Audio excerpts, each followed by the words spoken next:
Assalamualaikum warahmatullahi wabarakatuh. Perkenalkan, nama saya Satria Firzatul Azharan Firdaus. Saya akan mereview beberapa materi dalam komunikasi data.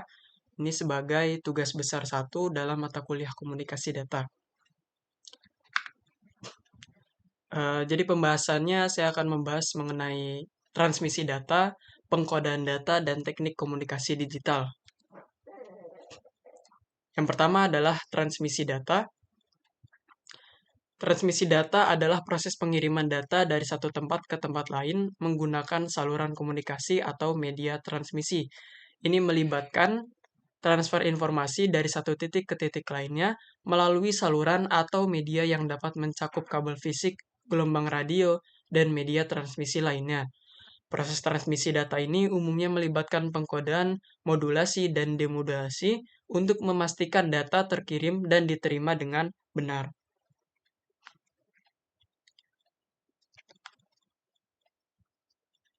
Beberapa konsep penting terkait dengan transmisi data meliputi, jadi ini beberapa istilah yang sering muncul ketika kita membahas materi mengenai transmisi data. Yang pertama adalah pengirim atau transmitter, jadi perangkat atau sistem yang menghasilkan, mengkodekan, dan mengirim data ke media transmisi. Yang kedua, media transmisi atau transmission media, media yang digunakan untuk mengirim data dari satu tempat ke tempat lain. Ini bisa berupa kabel tembaga, serat optik, gelombang radio, dan lainnya. Yang ketiga, penerima atau receiver, yaitu perangkat atau sistem yang menerima, mendemodulasi, dan menguraikan data yang diterima dari media transmisi. Jadi pengirim itu nanti akan mengirimkan informasi, lalu melalui media transmisi atau transmission media, lalu nanti penerima akan menerimanya dan mendemodulasi untuk mengembalikan informasinya menjadi bentuk semulanya. Yang keempat, protokol komunikasi, yaitu set aturan dan prosedur yang mengatur bagaimana data dikirim dan diterima antara pengirim dan penerima. Ini mencakup format data, pengendalian kesalahan, dan algoritma lain yang diperlukan untuk komunikasi yang andal. Yang kelima adalah bandwidth, yaitu rentang frekuensi atau kapasitas saluran yang digunakan untuk mentransmisikan data. Bandwidth yang lebih besar biasanya memungkinkan transfer data yang lebih cepat. 6. Modulasi dan demodulasi. Ya, ini sudah saya sebut juga tadi sebelumnya, yaitu proses mengubah sinyal data ke dalam bentuk yang dapat ditransmisikan melalui media dan kemudian mengubahnya kembali menjadi bentuk asli penerima. Jadi modulasi itu mengubah sinyal data atau informasi yang awal ke dalam bentuk yang dapat ditransmisikan melalui media atau saluran transmisi. Lalu nanti penerima akan mendemodulasi atau mengembalikan informasi ke dalam bentuk awal setelah dia melalui media atau saluran transmisinya. Yang ketujuh adalah protokol komunikasi, yaitu aturan dan tata cara yang digunakan untuk memastikan komunikasi yang efisien antara perangkat. Contohnya termasuk protokol TCP/IP yang digunakan dalam jaringan komputer. Yang kedelapan, latensi, waktu yang dibutuhkan untuk data untuk melakukan perjalanan dari pengirim ke penerima melalui media transmisi. Biasa latensi ini dinyatakan dengan satuan ms atau millisecond atau milidetik. Jenis-jenis media transmisi. Yang pertama ada open wire atau kabel terbuka. Yang kedua ada twisted pair cable. Ini twisted pair cable ini biasa digunakan dalam sistem telepon untuk jarak jauh, ya, dengan data rate 4 Mbps atau lebih. Nah, kelebihannya twisted pair cable ini lebih murah dan juga dia bandwidth-nya rendah. Lalu yang ketiga ada coaxial cable, ini versi lebih mahalnya dari twisted pair cable. Namun positifnya dia tidak mudah noise jika dibandingkan dengan twisted pair cable. Jadi dia bisa digunakan secara efektif pada frekuensi tinggi dan juga data rate yang tinggi. Yang keempat ada fiber optik. Dia memiliki fisik yang lebih tipis, namun mampu untuk mengantarkan sinar ray. Dan juga fiber optik ini paling kuat atau paling tahan dalam keadaan alam. Lalu yang kelima ada microwave, yang keenam ada transmisi satelit, infrared, dan juga gelombang radio. Tipe transmisi data ada simplex dan juga duplex. Nah, duplex ini terbagi menjadi dua, yaitu half duplex dan juga full duplex. Apa itu simplex? Simplex itu dia memiliki sifat ditransmisikan dalam satu arah. Stasiun yang satu bertindak sebagai transmitter dan yang lain sebagai receiver. Tugasnya adalah tetap, jadi tidak bisa ganti-gantian. Kalau yang satu sudah bersifat sebagai transmitter, yang lain sebagai receiver, nah itu tidak bisa bertukaran tugas. Jadi tugasnya tetap. Nah, jarang digunakan untuk sistem komunikasi data dan ditetapkan pada metode broadcasting seperti televisi dan juga radio. Yang kedua adalah half duplex. Sinyal ditransmisikan kedua arah secara bergantian. Kedua stasiun dapat melakukan transmisi tetapi hanya sekali dalam suatu waktu. Terdapat turnaround time atau waktu untuk mengubah arah. Penerapan pada jaringan komputer, metode ini memerlukan mekanisme CSMACD atau Carrier Sense Multiple Access with Collision. Jadi pada tipe transmisi ini memang memungkinkan terjadinya collision atau tabrakan.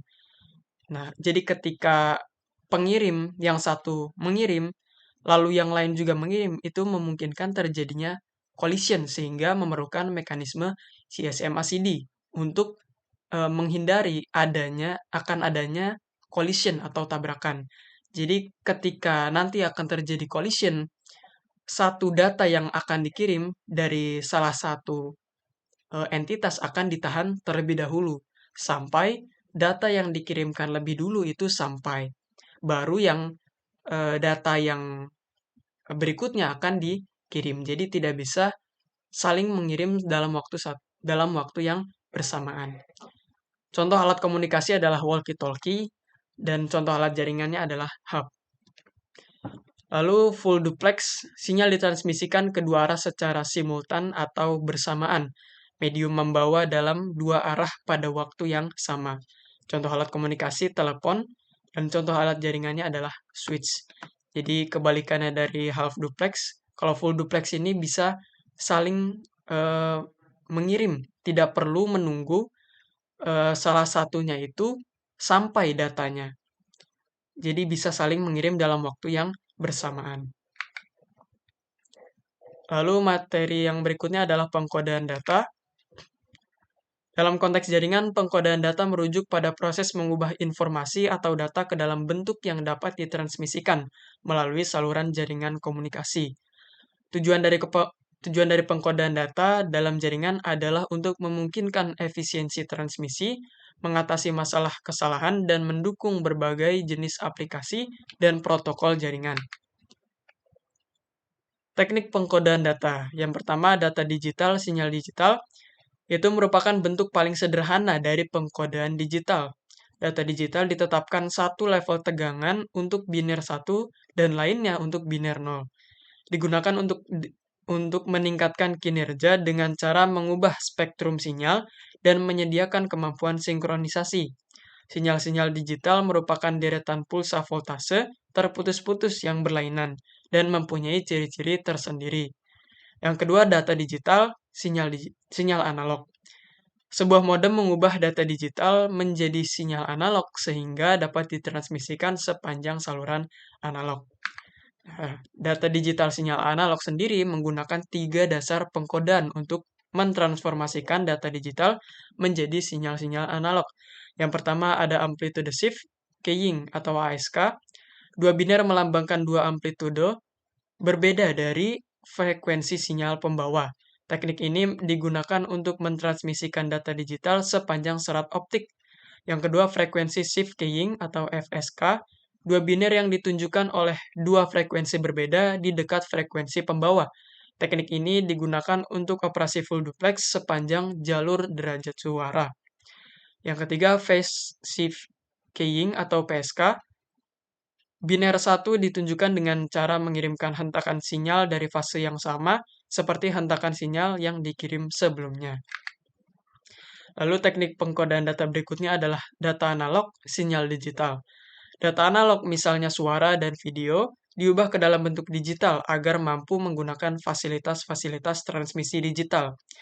Nah, perangkat yang digunakan untuk mengubah data analog menjadi data digital dan melindungi data analog yang asli dari kondisi digital disebut codec.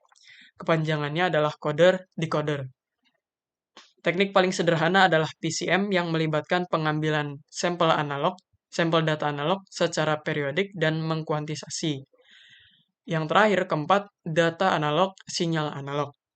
Data analog memodulasi suatu frekuensi pembawa agar menghasilkan sinyal analog dalam bentuk band frekuensi yang berlainan yang digunakan pada sistem transmisi analog. Modulasi didefinisikan sebagai proses menggabungkan suatu sinyal input MT dengan sinyal pembawa pada frekuensi F agar menghasilkan sebuah sinyal ST yang bandwidth-nya dipusatkan pada tengah-tengah. Teknik dasarnya atau teknik dasar modulasi adalah AM, FM, dan PM. Materi yang terakhir adalah teknik komunikasi digital. Teknik komunikasi digital adalah ilmu yang mempelajari tentang proses pengiriman dan penerimaan data dalam bentuk digital dari satu perangkat ke perangkat lain melalui media tertentu. Lalu ada transmisi asinkronus dan sinkronus. Asynchronous communication adalah komunikasi data yang tidak memerlukan semua pihak untuk hadir atau tersedia pada waktu yang sama. Contohnya adalah email, SMS, dan pesan instan. Dalam asynchronous communication, pesan dikirim dan diterima pada waktu yang berbeda, dan penerima dapat merespons pesan pada waktunya sendiri. Nah, kebalikannya, synchronous communication adalah komunikasi data yang memerlukan semua pihak untuk hadir atau tersedia pada waktu yang sama. Contoh synchronous communication adalah panggilan telepon, video call, dan konferensi online. Dalam synchronous communication, pesan dikirim dan diterima secara real time, dan semua pihak dapat berpartisipasi dalam percakapan secara langsung. Teknik deteksi error. Teknik deteksi error adalah teknik yang digunakan untuk mendeteksi adanya kesalahan pada data yang dikirimkan.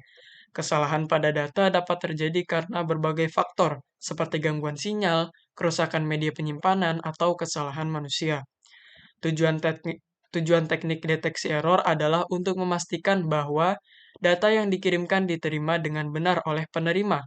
Teknik deteksi error dapat mendeteksi kesalahan pada data, tetapi tidak dapat memperbaiki kesalahan tersebut. Jika kesalahan pada data terdeteksi, maka penerima harus meminta pengirim untuk mengirimkan data tersebut kembali. Nah, teknik yang umum dipakai sebagai deteksi error, yang pertama ada parity bit. Parity bit adalah teknik deteksi error parsial yang menambahkan satu bit tambahan ke setiap byte data. Bit tambahan ini digunakan untuk mendeteksi kesalahan pada satu bit data. Yang kedua, longitudinal redundancy check atau LRC adalah teknik deteksi error parsial yang menambahkan satu bit tambahan ke setiap kolom bit data. Bit tambahan ini digunakan untuk mendeteksi kesalahan pada satu bit data pada setiap kolom bit data. Yang ketiga, cyclic redundancy check atau CRC adalah teknik deteksi error parsial yang menambahkan beberapa bit tambahan ke dalam data. Bit tambahan ini digunakan untuk mendeteksi kesalahan pada beberapa bit data.